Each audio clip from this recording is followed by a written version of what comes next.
ফকিরের কাছে যাওয়া যাবে না, সন্তানের জন্য কোনো তাবিজ দেনেওয়ালার কাছেও যাওয়া যাবে না। সন্তান দেওয়ার মালিক কে? জোরে বলুন না, সন্তান দেওয়ার মালিক কে? অনেকের শুধু ছেলে সন্তান ছেলে সন্তান ছেলে সন্তান, মেয়ের জন্য পাগল পারা মেয়ে হয় না। অনেকের শুধু মেয়ে সন্তান মেয়ে সন্তান মেয়ে সন্তান, ছেলের জন্য পাগল পারা ছেলে হয় না। অনেককে আল্লাহ পাক ছেলে মেয়ে উভয়টাই দেয়, আবার অনেকে সন্তানই দেয় না। এগুলি সব করেন কে? আল্লাহ পাক নিজেই বলেন, ইয়াহাবু লিমান ইয়াশাউ ইনাসা ওয়া ইয়াহাবু লিমান ইয়াশাউ যুকুর আও ইউযাওবিজুহুম যুকরানা ওয়া ইনাসা ওয়া ইয়াজআলু মান ইয়াশাউ আকীমা।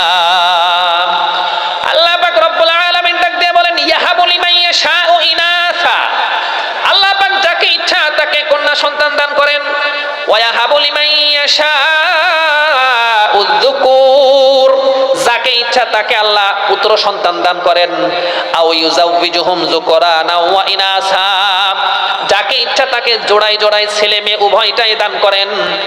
আও ইউযাওবিজুহুম যুকরানা ওয়া ইনাসা ওয়া ইয়াজআলু মান ইয়াশাউ আকীমা, আর যাকে ইচ্ছা তাকে আল্লাহ পাক রব্বুল আলামিন চিরস্থায়ী বানজা করে দেন। এ কারণে সন্তান ছেলে হোক মেয়ে হোক, ছেলে মেয়ে উভয়টা হোক, অথবা যদি কিছুই না হয়, এগুলো সব কার সিদ্ধান্ত?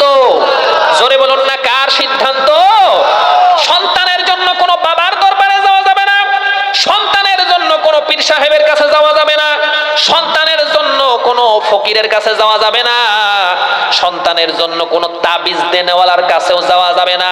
হ্যাঁ, আপনি বেশি থেকে বেশি কোনো আল্লাহওয়ালার কাছে দোয়া চাইতে পারেন, হুজুর আমার জন্য দোয়া করেন, আল্লাহ পাক যেন আমাকে নেক সন্তান দান করে।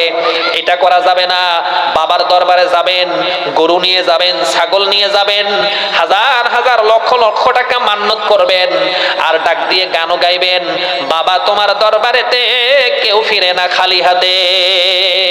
আল্লাহর হাবিব সরকারে দো আলম সাল্লাল্লাহু আলাইহি ওয়াসাল্লাম স্পষ্ট জানিয়ে দেন, কেউ যদি আল্লাহ পাক ব্যতি রেখে অন্য কোনো মাখলুকের কাছে কিছু চাই, তো ওই মানুষটা সঙ্গে সঙ্গে বেঈমান হয়ে যায়।